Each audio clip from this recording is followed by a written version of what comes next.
It was 1930 in Brooklyn, and neither the Depression nor Prohibition could quell the love my Uncle Mo had for Eve. They were getting married. But it wasn't good news for Jack, who was Mo's older brother, and not for Jack's girlfriend, Sally, who was Eve's older sister. They had actually introduced Mo and Eve to each other.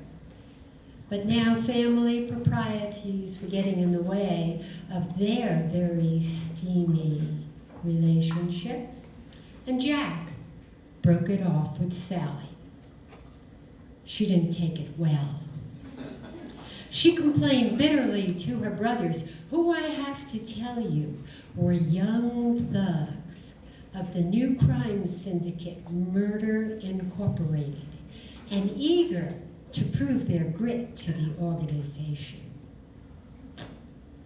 The wedding was at my grandparents' house. The bride was beautiful in satin that clung to her body. Mo was handsome in a tuxedo. All men are handsome in tuxedos.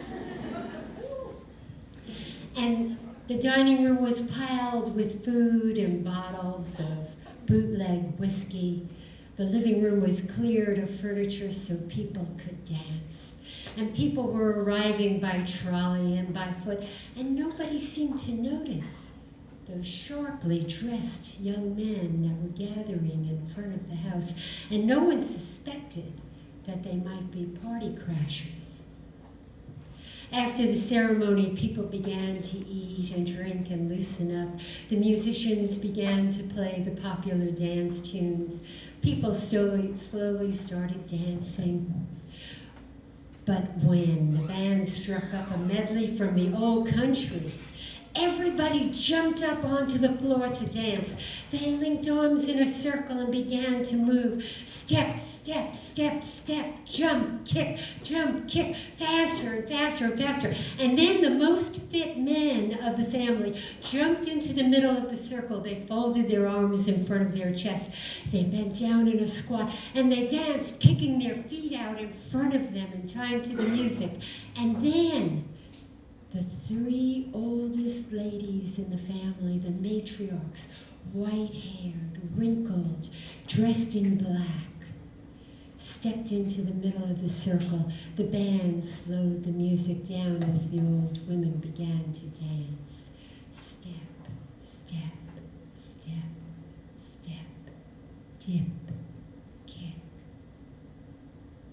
And then it happened. Those thugs, those sharply dressed young men, surrounded the old ladies and began imitating them with mocking gestures. And then one of them slipped his arm around the oldest woman and leaned forward and whispered in her ear while he patted her rump.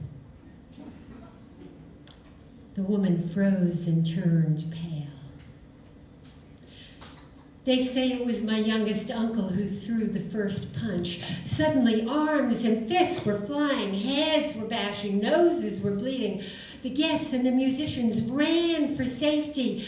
And Sally ran over to Eve, said, "You ruined my life," and grabbed her dress by the front, and funded by all her anger, she yanked it apart in one pull, and Eve was hysterical, crying, and someone called the police. And when those thugs heard the distant sirens, they were out of there in a flash. So when the police arrived a moment later, the only people left were the men of the family, still trying to look for someone to hit, so angry. So the police arrested them and took them all off to jail. My father, my grandfather, my uncles, the groom.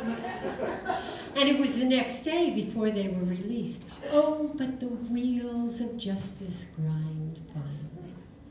Because Sally succeeded in marrying a high-ranking gangster who ditched her within a year, and Sally disappeared.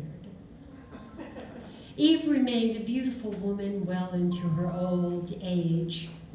Mo had the wisdom to buy up half of Long Island when it was thought to be worthless real estate and became fabulously wealthy.